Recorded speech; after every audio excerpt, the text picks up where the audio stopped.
I moved into a cheap shared house and ignored the filth. Then my food vanished, my clothes were ruined, and a roommate whispered, "Nobody stays in that room." Days later, I found another roommate outside my bedroom window with her phone pointed directly at me. When I first saw the rental listing, I thought I had gotten lucky. The rent was much lower than everything else I had found. The neighborhood seemed quiet, and the bedroom had enough space for a bed, a desk, and most of my belongings. I had recently moved back in with my parents after ending a relationship. They never made me feel unwelcome, but I was 27 and sleeping in the same room I had used as a teenager. I wanted my independence back. The landlord, Aaron, showed me around the house. He didn't live there, but he owned the property and handled repairs himself. When he opened the kitchen door, he hesitated. Dirty dishes covered the sink. The trash can was overflowing, and an open takeout container sat on the stove. Something had dried down the side of the refrigerator. Aaron gave an awkward laugh. They must have had a busy week.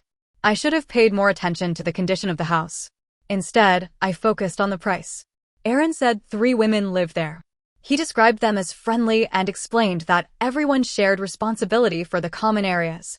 I signed the lease 2 days later. Victoria was the first roommate I met. She watched me carry a box through the front door and asked, "You're the new girl?" I introduced myself as Heather. She nodded toward the stairs. "I'm Victoria. Melissa's upstairs. Amber's probably asleep." That was the entire welcome. Melissa appeared while I was unpacking. She showed me which kitchen cabinet I could use and warned me not to move anything on the bathroom counter because Victoria was particular about her belongings. Amber came out that evening wearing pajamas and carrying an empty cereal bowl. She looked around my bedroom and said, "The last person didn't stay very long." I asked why. She shrugged. "Some people aren't built for shared living." Then she walked away. I should have asked more questions, but I was exhausted from moving. That night, I went downstairs to make dinner. There was no clean counter space. The sink was blocked with food, and every burner on the stove had something sitting on it. I stood there holding a bag of pasta, wondering how anyone cooked in that room. Eventually, I put on cleaning gloves. I wasn't trying to impress anyone. I just wanted enough space to prepare a meal. I emptied the trash, cleared the sink, loaded the dishwasher, wiped the counters, and swept the floor. It took almost 2 hours. The next morning, Victoria walked in while I was making coffee. She looked around and said, "Wow, somebody's eager." I smiled because I thought she was joking. I needed space to cook. She opened a cabinet and frowned. "Did you move the glasses?" I stacked them. They were balanced on dirty plates. "Just ask before reorganizing things." Her tone made it sound like I had gone through her bedroom. I apologized. By that evening, the kitchen was already messy again. There were crumbs across the counters, sauce on the stove, and an uncovered plate on the table. I told myself that shared houses were like that. People had different standards, and I didn't want to move in and immediately start making rules. For the next week, I quietly cleaned whatever I needed to use. That was my first mistake. If I emptied the trash, another full bag appeared the next morning. If I cleaned the bathroom sink, makeup and toothpaste covered it again by dinner. Wet towels were left on the floor, and empty toilet paper rolls stayed on the holder even though fresh ones were under the sink. One evening, I came home and found 3 bags of garbage lined up outside my bedroom. I sent a message to the house group chat. "Did someone leave these here by mistake?" Victoria replied, "Trash night." I asked why they were outside my room. "You usually take it out." I had taken the trash outside 3 times. Apparently, that was enough to make it my permanent responsibility. I moved the bags beside the kitchen door and wrote that whoever filled them could carry them outside. Nobody answered. They stayed there until the smell reached my bedroom. Eventually, I gave in and took them out myself. That became the pattern. They didn't ask me to do anything. They simply left it undone until I couldn't stand it anymore. The first real argument happened over groceries. I opened the refrigerator after work and found everything I owned pushed onto the bottom shelf. Directly above my yogurt and vegetables was an open tray of raw chicken. Liquid had leaked onto my food. I took a picture, cleaned the shelf, and sent a message asking if uncooked meat could be stored at the bottom of the refrigerator. Victoria answered immediately. "You just got here. Stop trying to change everything." Melissa added a laughing emoji. Amber read the message but didn't reply. I wrote back that I wasn't trying to control the kitchen. I just didn't want raw meat leaking onto my groceries. 10 minutes later, Victoria came downstairs. She folded her arms. "We never had problems before you moved in." I glanced at the stained counter and the frying pan that had been sitting on the stove since morning.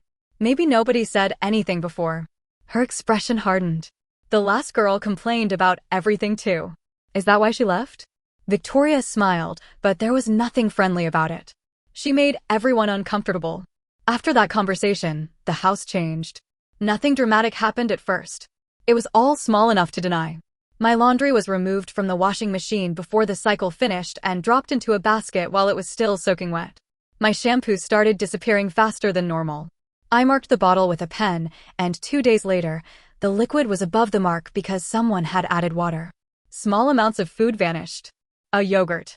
A few slices of bread. Half a container of strawberries. It was never enough to justify a serious accusation. Then I found one of my work blouses crumpled on the floor beside the dryer. There was a dirty shoe mark across the front. I carried it into the living room, where Victoria and Melissa were watching television. Did one of you take this out of the dryer? Victoria didn't look away from the screen. Maybe it fell. It was on the other side of the room. Melissa sighed. Why do you always assume somebody is doing something to you? I hadn't accused either of them directly. That was when I realized they had already been discussing me. The next day, I bought a narrow storage cabinet with a lock and placed it inside my bedroom. I started keeping my toiletries, snacks, and laundry detergent inside it. Melissa noticed almost immediately. She stood in my doorway and asked, "Why does that have a lock?" "Because it holds my things." That feels hostile. Someone put water in my shampoo. She shrugged. Maybe you bought a bad bottle.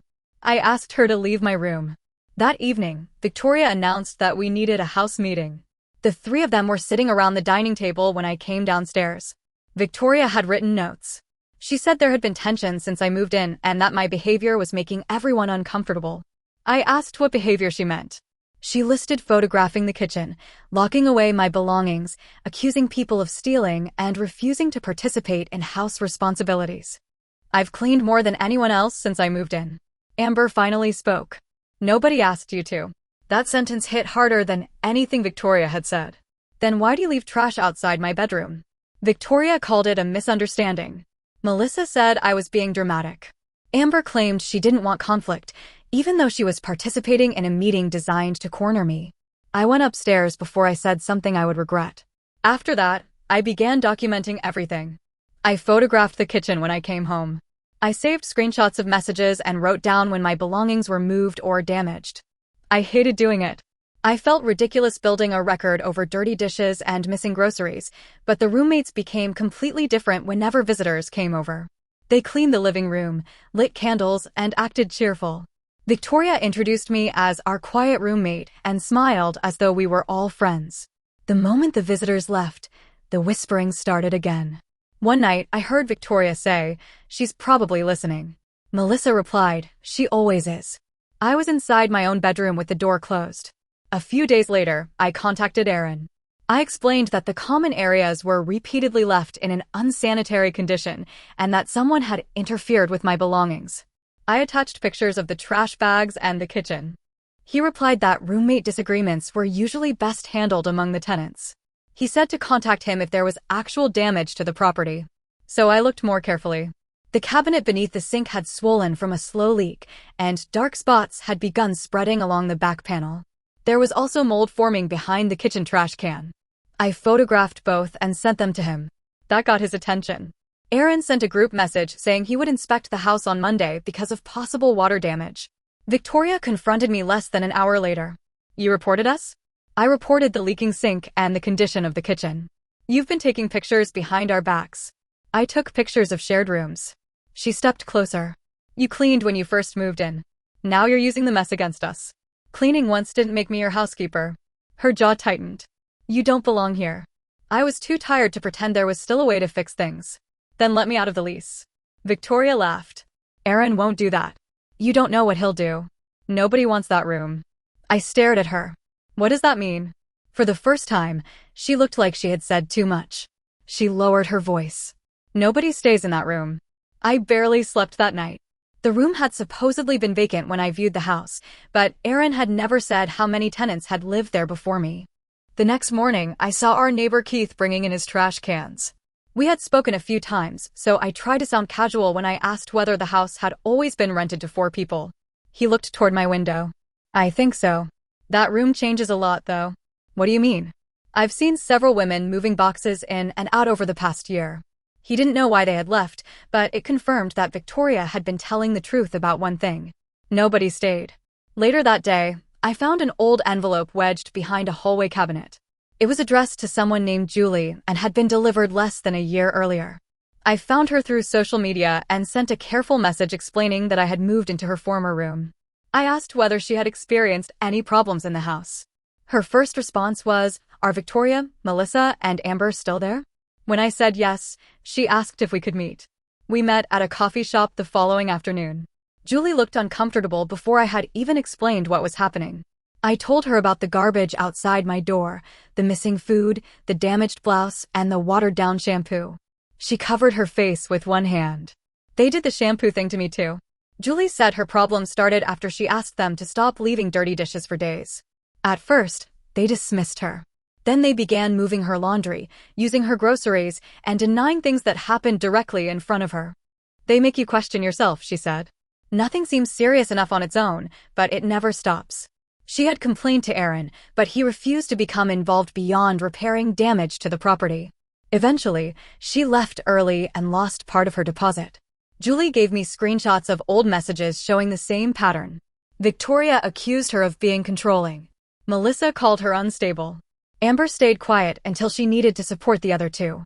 Before we left, Julie told me to save the messages in case Aaron tried to blame me for leaving. The night before his inspection, the house transformed. Victoria scrubbed the kitchen. Melissa cleaned the bathroom. Amber took out the trash without being asked. By Sunday evening, the house looked staged. Victoria even placed flowers on the dining table. When Aaron arrived Monday morning, all three of them acted confused about why he was there. He inspected the cabinet beneath the sink first. The leak was real, and he admitted it should have been reported sooner. Victoria immediately said, "We didn't know about it until Heather started taking pictures of everything." Melissa added, "We're actually worried about her. She watches everything we do." Amber said, "She takes pictures of our food. I photographed raw chicken leaking onto my groceries." Victoria gave Aaron a tired smile. "She isn't suited for shared living." For a moment, I understood why the previous tenants had given up. The house was clean. The roommates were calm. I was the one standing there holding weeks of evidence and trying to prove the rooms had looked completely different 24 hours earlier. I opened the folder on my phone. I showed Aaron the dated photographs of the kitchen, bathroom, and garbage outside my bedroom. Then I showed him the messages about the trash, the refrigerator, and the house meeting. His expression changed. He didn't immediately take my side, but he stopped looking at me as though I had created the entire situation.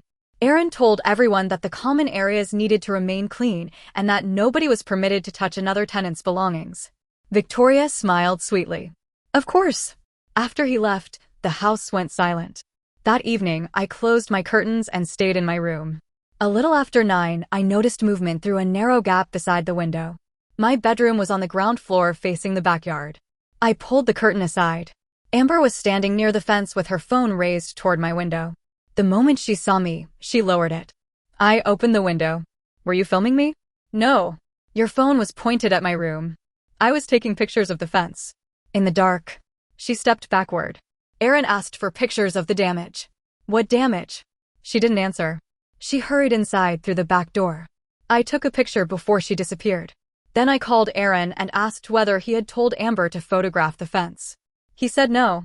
I sent him the picture and explained what happened. This time, I didn't soften my words. I told him I no longer felt comfortable sleeping in the house. I wanted to end my lease early, and I wanted the request documented. Aaron agreed to release me at the end of the month. However, he said my security deposit might be used to cover lost rent if he couldn't find a replacement tenant. The situation wasn't my fault, but I wanted out more than I wanted another fight.